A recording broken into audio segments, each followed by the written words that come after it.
Ever loved someone who made you feel invisible? There were nights I sat alone in the dark, the only light the cold blue glow of my phone.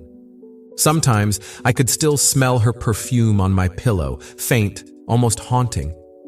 I'd run my fingers across the empty sheets, half expecting to find her warmth there, still lingering. There were nights her memory pressed against my skin, heavier than any body ever could. Every time I picked up my phone, I told myself, maybe this time she'll care. But deep down, I knew. I was just a ghost in her world. It's a special kind of ache, when you give your best to someone who barely even sees you. Letting go of her was harder than I want to admit. I thought I missed her smile, her laugh, the way she'd curl up next to me and breathe soft against my neck.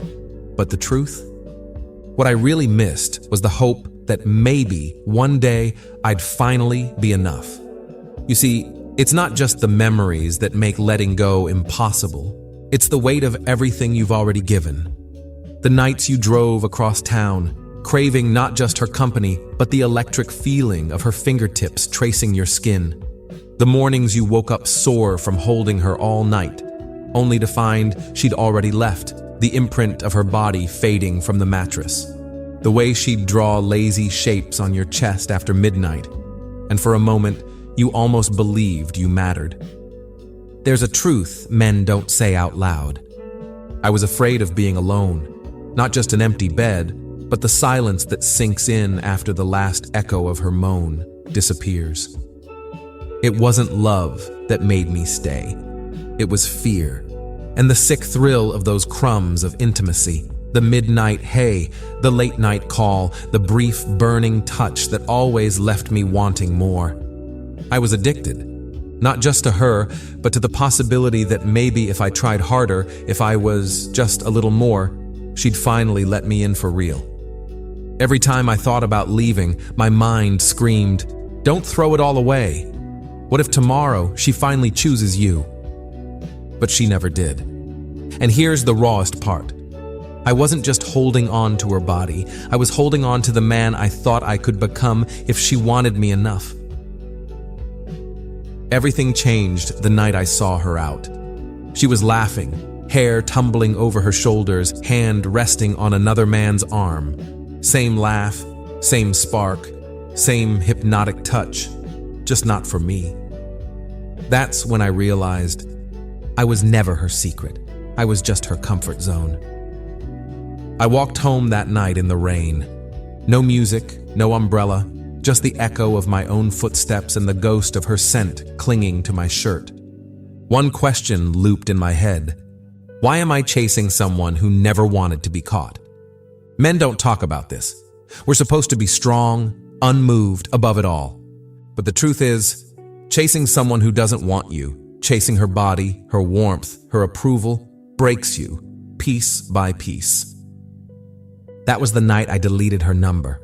No big goodbye, no angry text, just gone.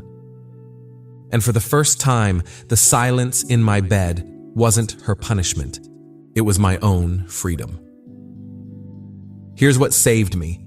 I stopped looking for her in the little notifications, stopped measuring my worth by her late-night messages or the memory of her skin on mine. I set one rule. No more chasing anyone who makes me feel less than enough, no matter how good her body feels pressed against mine. The withdrawal is brutal. You reach for the pillow, expecting the scent of her hair. You wake up in the dark, your hand searching for someone who isn't there.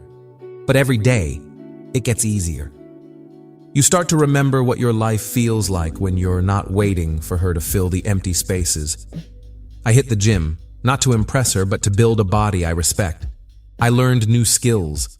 I called up old friends, let them remind me what real connection feels like.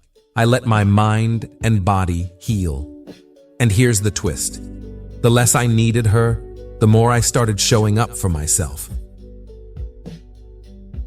Every time I reached for my phone at midnight, I reminded myself, this time, I'm not waiting for her. I'm waiting for the man I'm becoming. Nobody warns you about this part. When you finally let go, sometimes she comes back. A random, "Hey," a like on an old photo. A voice note late at night, her voice soft, maybe a little breathless. But you're different now. You recognize it for what it is. Not love, just the echo of something that never belonged to you in the first place. It's not about her missing you. It's about her missing your attention, your energy, the way you made her feel wanted. Here's the twist most men never see coming. She doesn't decide the ending. You do. So when she reached out, I didn't answer. Not out of hate, not out of anger, but because I finally loved myself enough to say no. Because I knew I was done chasing a feeling that only ever left me empty. Letting go isn't weakness. It's the ultimate power move. You don't win by getting her back in your bed.